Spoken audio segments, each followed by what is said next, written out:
The arena lights dimmed as two vastly different warriors prepared for what would become legendary. One stood like a mountain carved from stone. The other moved like lightning trapped in human form. This wasn't just a fight. This was mythology in motion.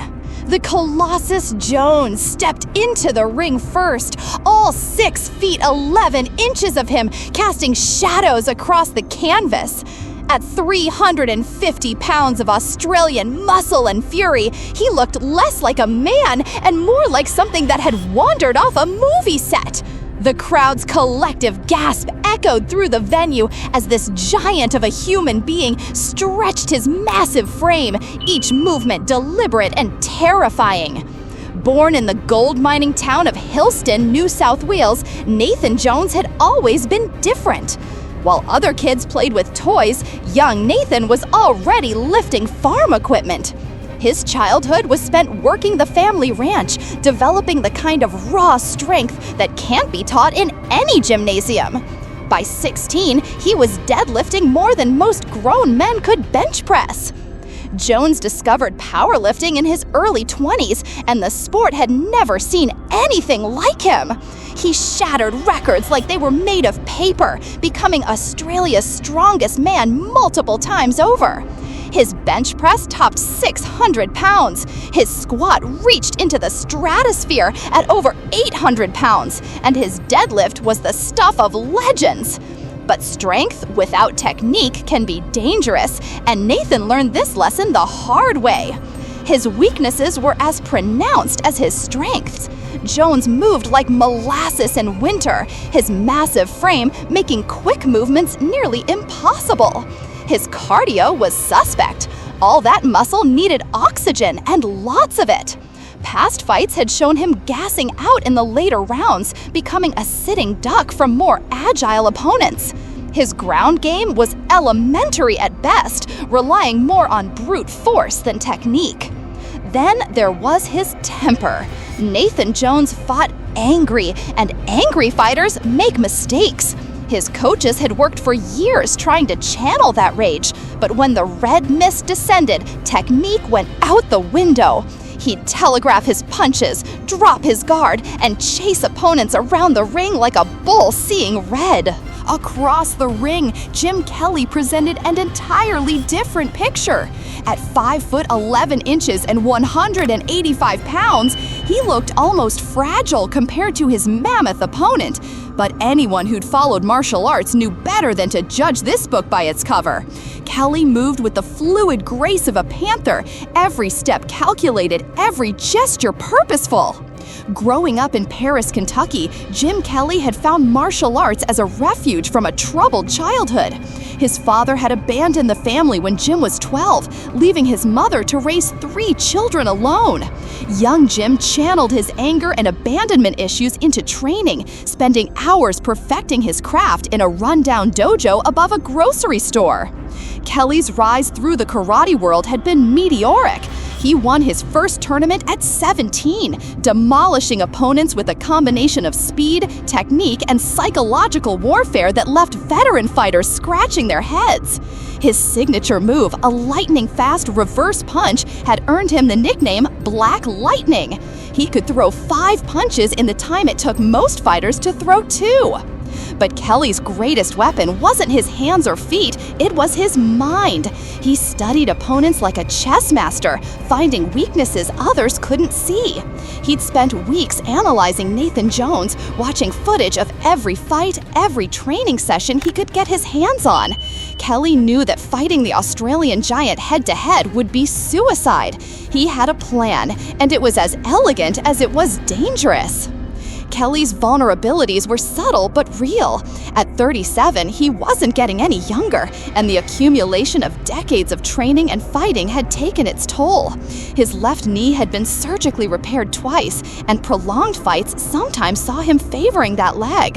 His power, while impressive for his size, wouldn't be enough to end the fight with one shot against someone like Jones. More concerning was Kelly's tendency to get cocky. When fights went his way, he'd sometimes showboat, giving opponents openings they shouldn't have. Against someone with Jones' power, even a moment's carelessness could be catastrophic. The opening bell rang, and immediately the contrast was stark. Jones lumbered forward like a freight train, throwing haymakers that whistled through the air with frightening power. Kelly danced away from each assault, his footwork creating angles that made the big man swing at shadows. Round 1 belonged entirely to Kelly's superior conditioning and ring IQ. He peppered Jones with quick combinations, darting in and out of range before the giant could respond.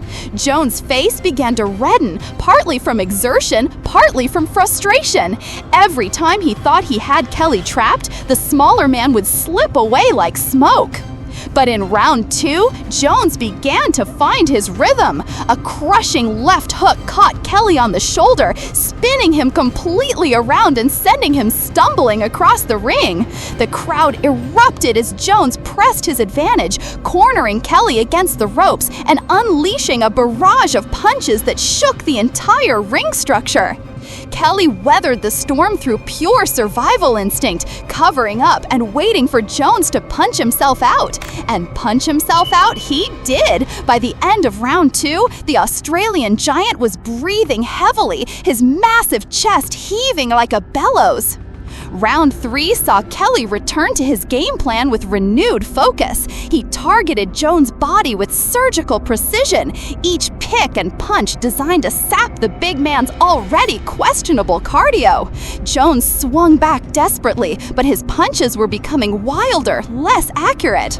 The turning point came midway through round 4. Jones, exhausted and frustrated, dropped his guard for just a moment to wipe sweat from his eyes. Kelly saw the opening and struck like a viper, landing a perfect combination to the body that doubled Jones over.